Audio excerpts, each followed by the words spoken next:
안녕하세요. 중국 주식 전문 채널 찐종토입니다. 2022년 3월 16일 수요일 중국과 홍콩 시황 코멘트 드리겠습니다. 16일 오늘의 반등은 일단은 이번 주 들어 월, 화 이틀 연속 투심이 급 약화되면서 비이성적인 낙폭 과대 상황이 계속된 가운데 16일 오늘은 장중에 나온 려허 부총리 주재 금융안정발전위원회 전문회의 소식이 투심을 진작했습니다. 14, 15일 이틀 연속 중국과 홍콩 증시 급락 배경에 관해서는 기존 중국 시황 영상에서 이미 언급한 대내외적인 복합적 악재들 외에 15일에 현지에서 이런 소문도 보도됐는데요.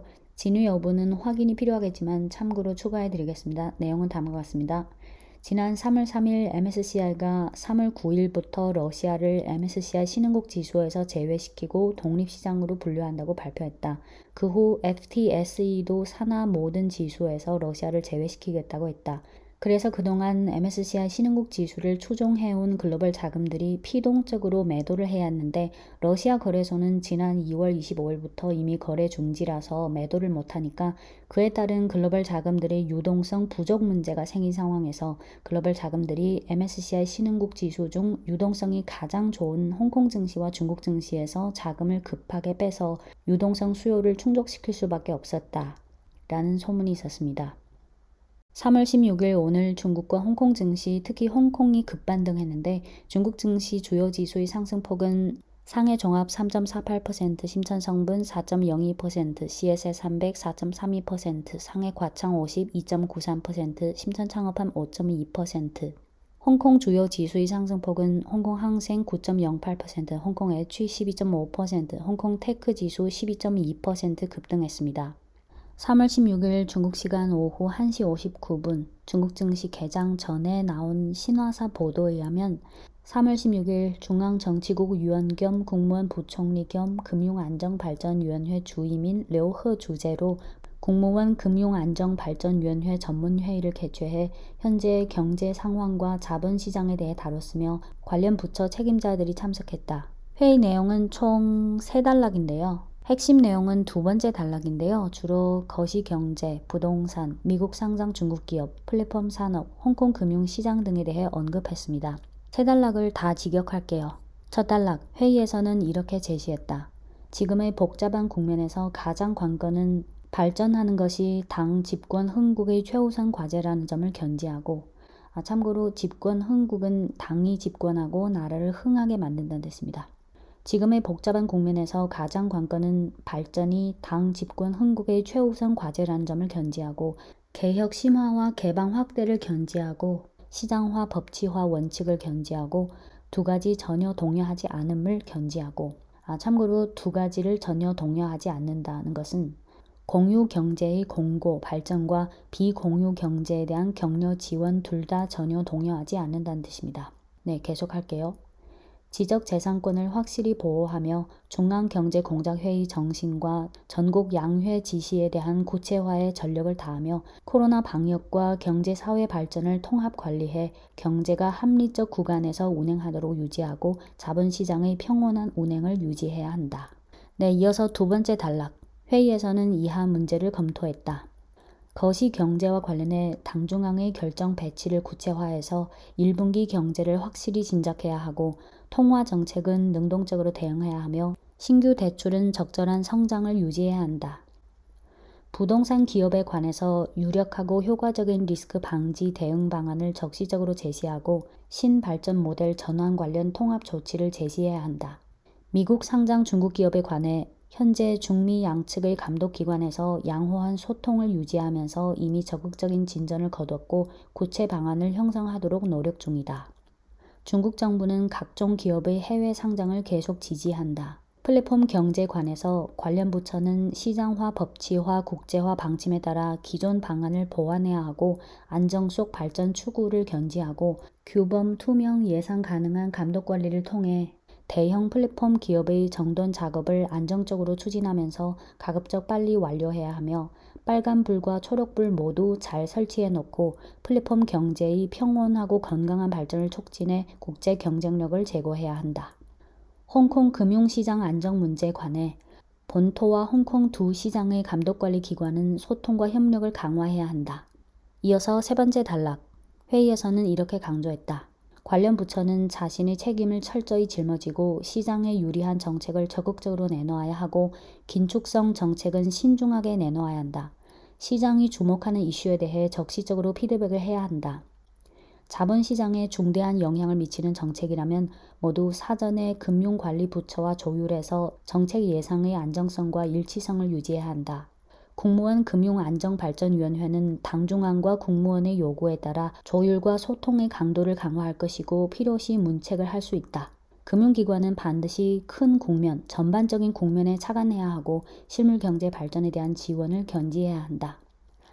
장기적 기관 투자자들이 보유 비중을 확대하는 것을 환영한다. 각 분야는 반드시 두 가지 확립의 중대 의미를 깊이 인식해야 하고 두 가지 수호를 견지해야 하며 중국 경제 건강 발전의 장기적 추세를 유지하고 자본시장의 안정적인 발전을 공동으로 수호해야 한다. 참고로 두 가지 확립은 시진핑 동지의 당중앙 핵심과 전 당의 핵심 지위 확립과 시진핑의 신시대 중국 특색 사회주의 사상의 지도적 지위 확립을 말하고 두 가지 수호는 시진핑 당 총서기의 당중앙 핵심과 전 당의 핵심 지위를 단호히 수호하고 당중앙의 권위와 집중 통일적 영도를 단호히 수호한다는 뜻입니다. 3월 16일 오늘 반등한 것도 좋고 려허 부총리가 금융안정발전위원회 전문회의를 소집한 것도 좋은데 오늘 하루의 반등만으로 바닥이 확실히 확인됐고 이제부터는 추세적으로 반등한다고 판단하기엔 역부족이라고 생각합니다. 고려해야 할 요인이 많지만 지금 당장 제 머릿속에서 떠돌고 있는 생각을 좀 정리해드리면 한 세 가지가 있습니다. 첫째는 국무원 금융안정발전위원회 전문회의와 증시와의 연관성, 둘째는 코로나 방역, 셋째는 국내 경기. 네, 첫째는 국무원 금융안정발전위원회 전문회의와 상해종합지수와의 연관성입니다. 국무원 금융안정발전위원회는 2017년 7월에 설립했고 2017년 11월 국무원 산하부처로 승인됐으며 주요 역할은 금융감독관리 조율, 금융안정과 안정적 발전 확보입니다. 주임은 려허 부총리, 부주임은 이강 인민은행장입니다. 정기적으로 열리는 정례회의가 있고 금융시장 상황에 따라 좀 긴급하게 소집하는 전문회의가 있는데요. 정례회의 명칭은 제 몇 차 회의, 제 몇 차 회의로 표현하고 전문회의 명칭은 전문회의로 표현합니다.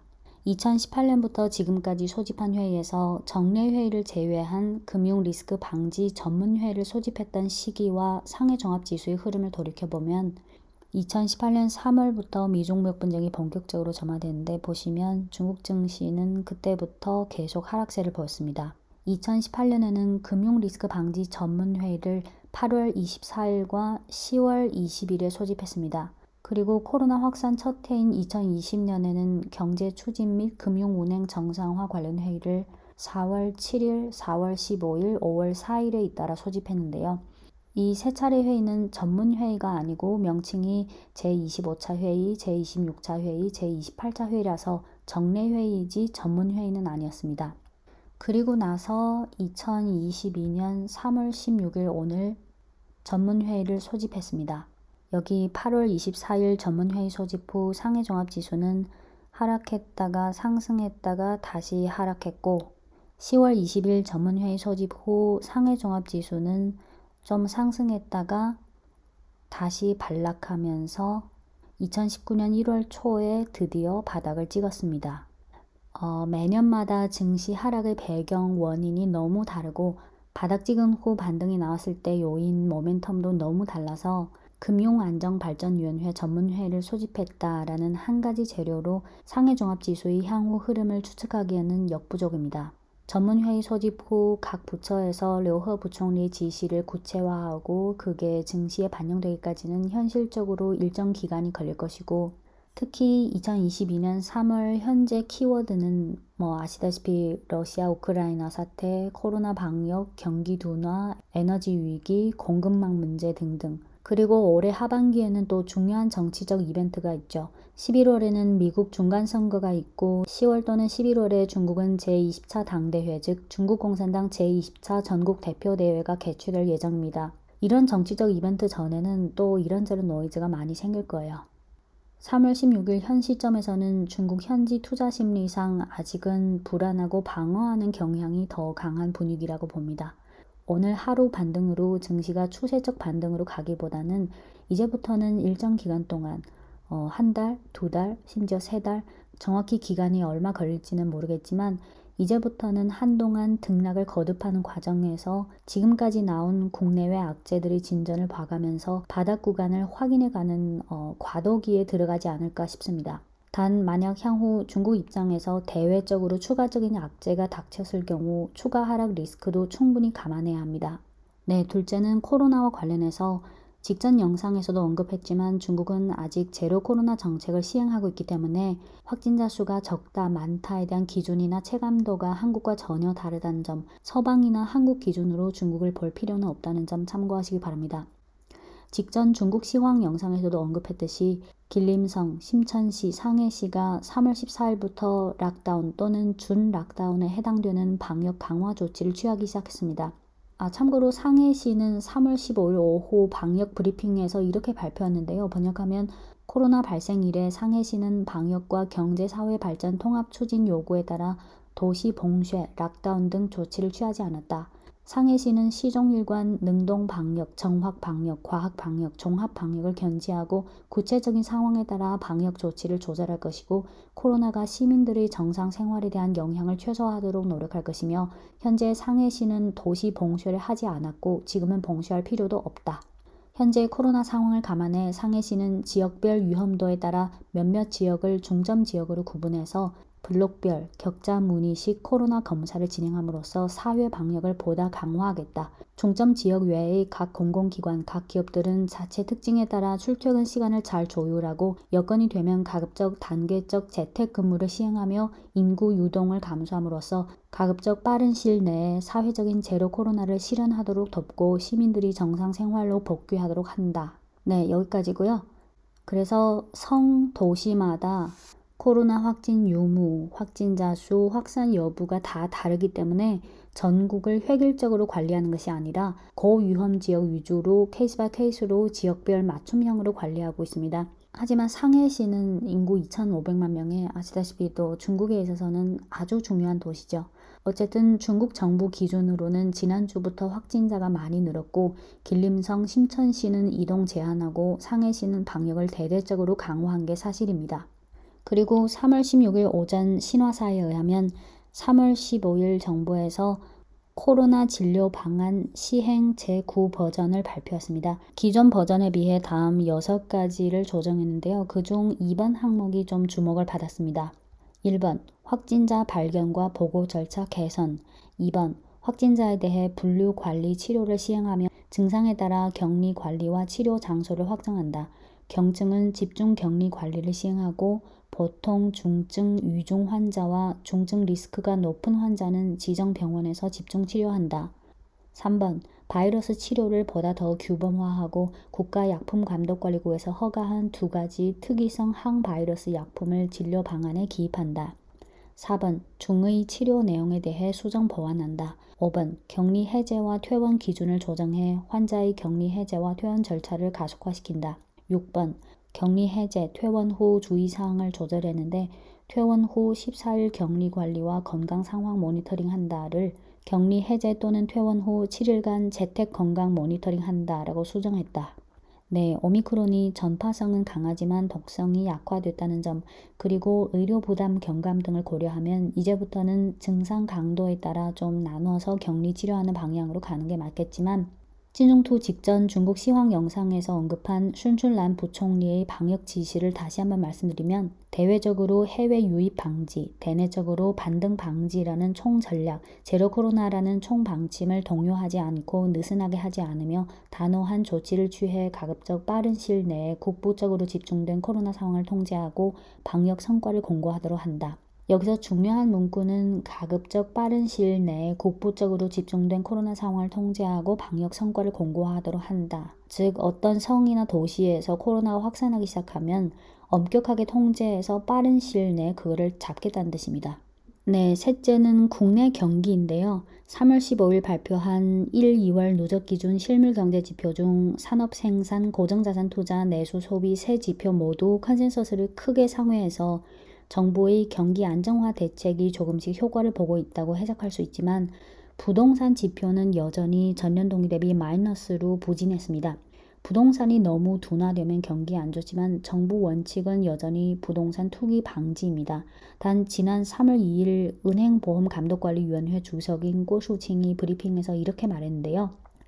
부동산 거품화와 화폐화 문제는 근본적인 전환이 발생했다. 지금 부동산 가격을 좀 조절하겠지만 너무 격렬한 조절은 희망하지 않는다. 단순히郭树清주석의 이 말만 보면 부동산 정책이 어떤 과도기에 있다는 느낌이 들죠. 이제 다음 달 4월 중순에 발표될 3월 경제지표가 중요할 텐데요. 앞서 말씀드렸듯이 3월 14일부터 일부 성시에서 이동 제한령, 즉 타성 및 성내 타 도시로의 이동을 제한하기 시작했기 때문에 어제 발표한 그 1, 2월 누적 기준 실물경제지표의 호조가 계속될지는 불확실합니다.